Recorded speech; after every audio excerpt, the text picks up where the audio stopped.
আসসালামু আলাইকুম। সাগর agro farm and হ্যাচারির পক্ষ থেকে সবাইকে স্বাগতম। আশা করি সকলে ভালো আছেন। আজকে মেইনলি আলোচনা করব কোয়েল পাখির ভ্যাকসিনের তালিকা। কখন কোন বয়সে কোয়েল পাখিকে কোন ভ্যাকসিন দিতে হবে, কতদিন বয়সে ভ্যাকসিনটি দিতে হবে, সমস্ত কিছু এই ভিডিওতে থাকবে। আশা করি সম্পূর্ণ ভিডিওটি দেখার চেষ্টা করবেন। যখন কোয়েল পাখির বাচ্চার বয়স 7 দিন থাকবে তখন কোয়েল পাখিকে একটি ভ্যাকসিন করতে হবে, যেটির নাম হলো এই ভ্যাকসিন রানিভেক্স প্লাস। এটা রানীক্ষেতের ভ্যাকসিন। অবশ্যই এই ভ্যাকসিনটি করতে হবে প্রত্যেকটা পাখির জন্য একটি করে ডোজ এই ভ্যাকসিনটি করতে হবে।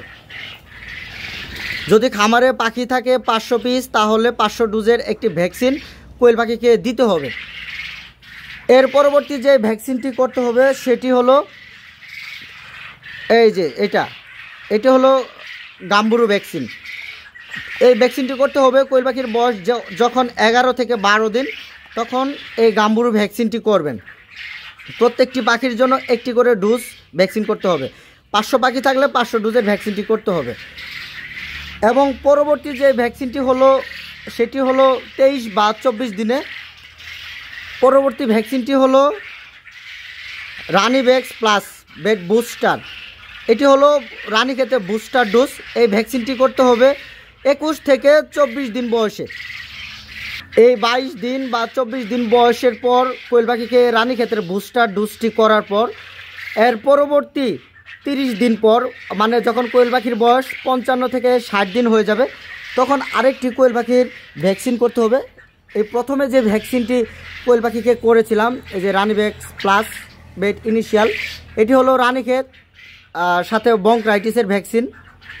এই ভ্যাকসিনটি করতে হবে যখন কোয়েল পাখির বয়স 55 থেকে 60 দিন হবে।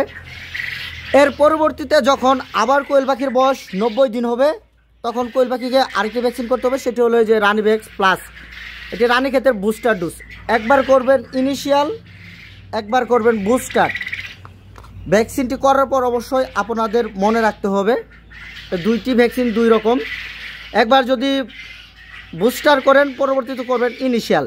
এইভাবে আপনাদের ভ্যাকসিনের শিডিউলটি মনে রাখতে হবে। অনেকেই কোয়েল পাখিকে বার্ড ফ্লু রোগের ভ্যাকসিন করে থাকেন।